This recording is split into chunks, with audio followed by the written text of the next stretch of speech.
오늘 우리가 함께 나누실 하나님의 말씀은 신약성경 빌립보서 1장 14절부터 18절 말씀입니다. 빌립보서 1장 14절부터 18절 말씀. 형제 중 다수가 나의 매임으로 말미암아 주 안에서 신뢰함으로 겁없이 하나님의 말씀을 더욱 담대히 전하게 되었느니라. 어떤 이들은 투기와 분쟁으로, 어떤 이들은 착한 뜻으로 그리스도를 전파하나니, 이들은 내가 복음을 변증하기 위하여 세우심을 받은 줄 알고 사랑으로 하나, 그들은 나의 매임에 괴로움을 더하게 할 줄로 생각하여 순수하지 못하게 다툼으로 그리스도를 전파하느니라. 그러면 무엇이냐? 거칠애로 하나 참으로 하나 무슨 방도로 하든지 전파되는 것은 그리스도니, 이로써 나는 기뻐하고 또한 기뻐하리라. 예전에 한 코미디 프로에서 술 취한 모습으로 나와 파출소에서 술 주정을 하는 장면이 나온 적이 있습니다. 거기에서 술에 취하여 몸을 제대로 가누지 못하고 횡설수설하는 한 아저씨가 세상 현실을 탓하며 하는 말이 유행을 했었던 적이 있습니다. 그 말은 바로 1등만 기억하는 더러운 세상이라는 말이었습니다. 상황이 맞지 않을 때도 아무 때나 사용하거나 괜히 자기가 불리해지면 시도 때도 없이 사용을 해서 웃음을 유발하였지만, 이 말의 표현만큼은 많은 이들의 고개를 끄덕이게 만들었습니다. 그렇습니다. 세상에서는 1등만 기억하고 알아줍니다. 얼마나 많은 노력을 하였는지, 얼마나 올바른 마음의 동기를 가지고 했는지와 상관없이 결과만 좋으면 된다는 태도를 가리키는 것입니다. 그러나 세상이 아무리 그렇다 하더라도 우리 그리스도인들조차 그러한 기준을 가지고 평가하고 판단을 해서는 안 될 것입니다. 우리에게 더욱 중요한 것은 결과가 아니라 바로 과정이기 때문입니다. 오늘 우리는 빌립보서를 통하여 1등만 기억하는 세상과 달리 올바른 일을 기억하시는 하나님에 대하여 함께 말씀을 나누기 원합니다. 빌립보서에서는 유독 기쁨이라는 단어가 매우 빈번하게 나옵니다. 빌립보서를 바울이 감옥에 갇혀 있었을 때에 썼던 옥중 서신이라는 사실을 기억해 본다면, 그가 강조하고 있는 이 기쁨이 우리가 평상시에 느끼는 기쁨과는 조금 다른 것임을 우리는 알 수 있습니다. 그는 복음을 전하다 잡혀서 감옥에 있었을 뿐만 아니라 더욱 그의 마음을 아프게 하는 일 또한 있었습니다. 오늘 말씀에 보면 어떤 이들은 사랑하는 마음으로 그리스도를 전파하는 반면에, 다른 이들은 바울을 더욱 괴롭게 하기 위한 나쁜 의도로 그리스도를 전하기도 하였습니다. 감옥에서 홀로 외로웠을 바울을 위하여 사랑으로 기도하며 함께 해준 이들이 있었던 반면에, 이와는 반대로 감옥에 있는 자신을 더욱 힘들게 만들고자 하는 못된 마음을 가진 이들도 있었다는 사실이 바울의 마음을 무척 힘들게 하였을 것 같습니다. 그런데 이러한 상황에 대하여 바울은 매우 놀라운 반응을 보입니다.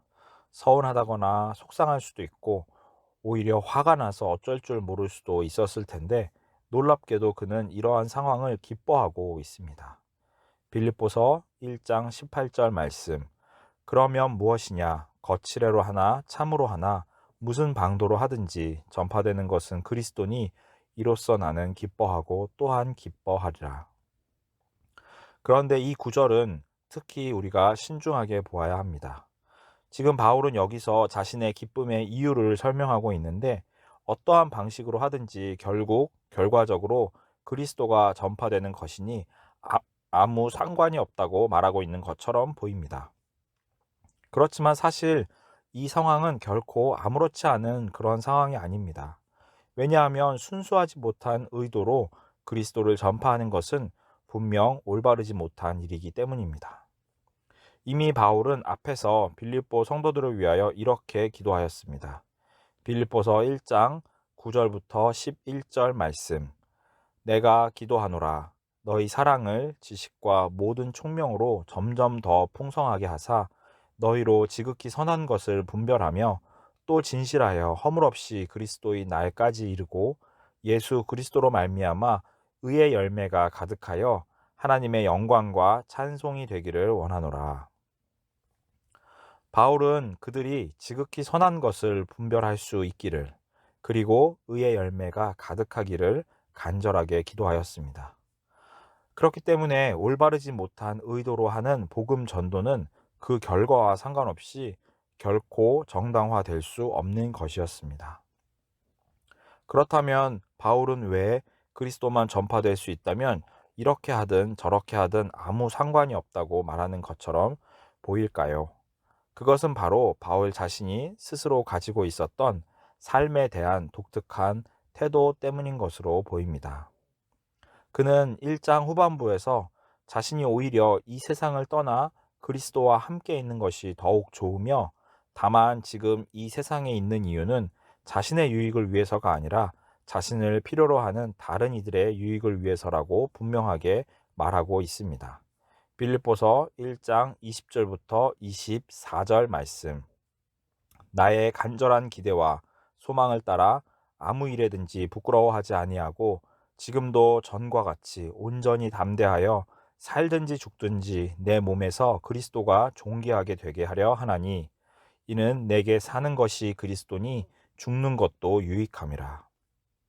그러나 만일 육신으로 사는 이것이 내 일의 열매일진데 무엇을 택해야 하는지 나는 알지 못하노라.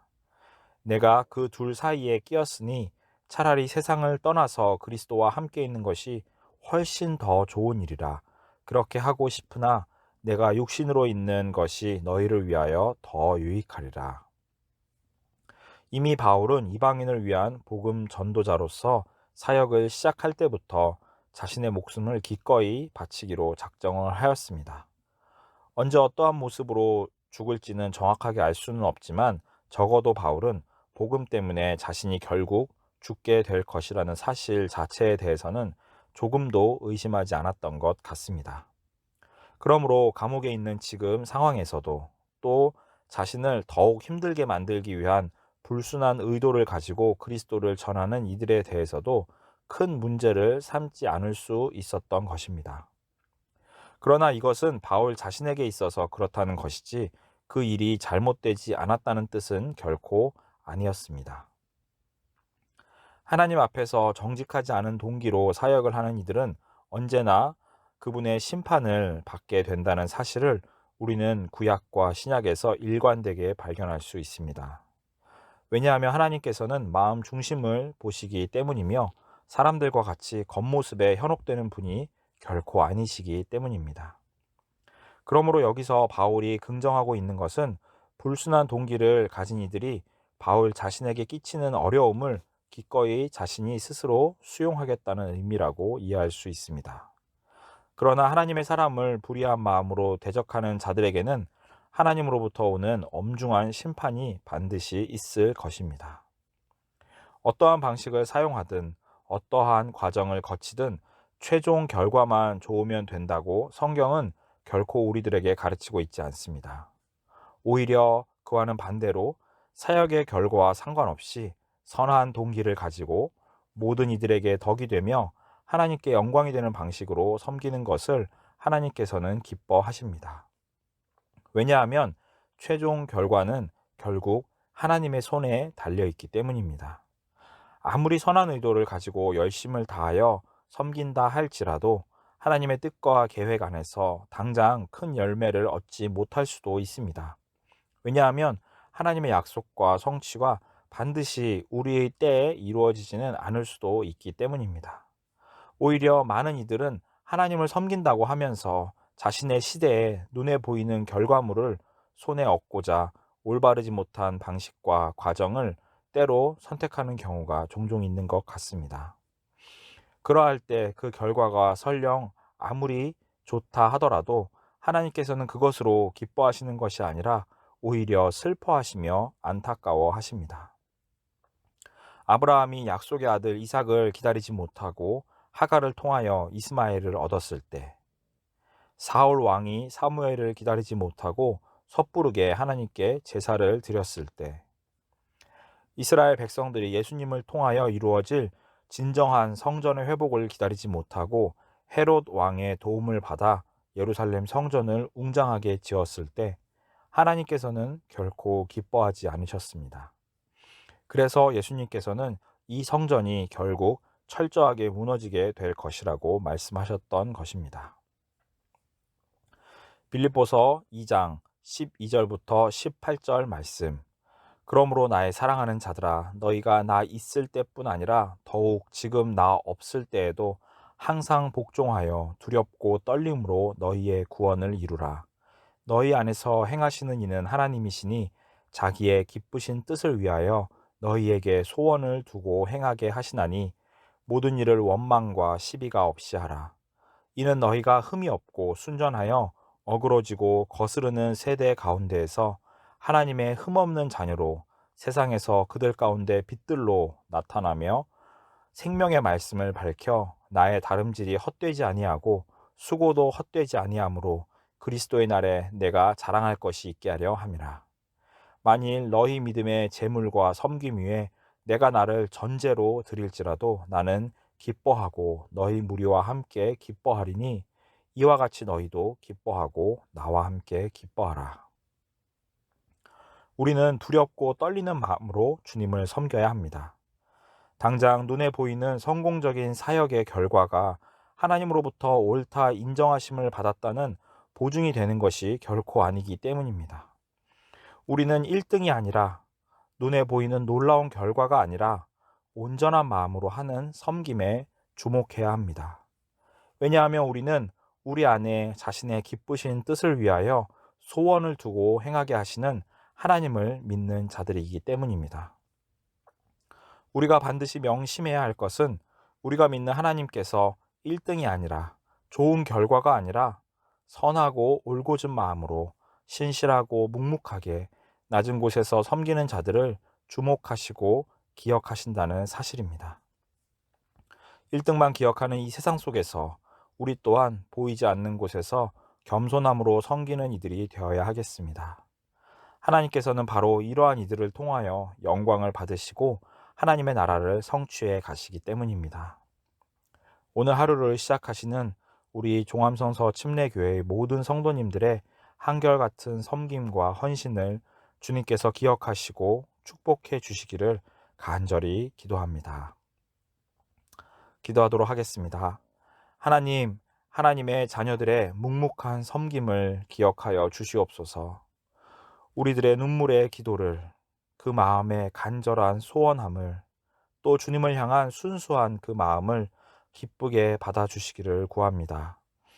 때로 우리의 수고가 만족스러운 결과를 내지 못한다 할지라도 결코 실망하지 아니하고 지금까지 하였던 것과 같이 늘 주님을 섬기며 교회를 섬기는 우리들이 되도록 인도하여 주시옵소서. 오늘 하루를 온전히 주님께 의뢰합니다. 주님 동행하여 주시고 저희를 선한 길로 인도하여 주시옵소서.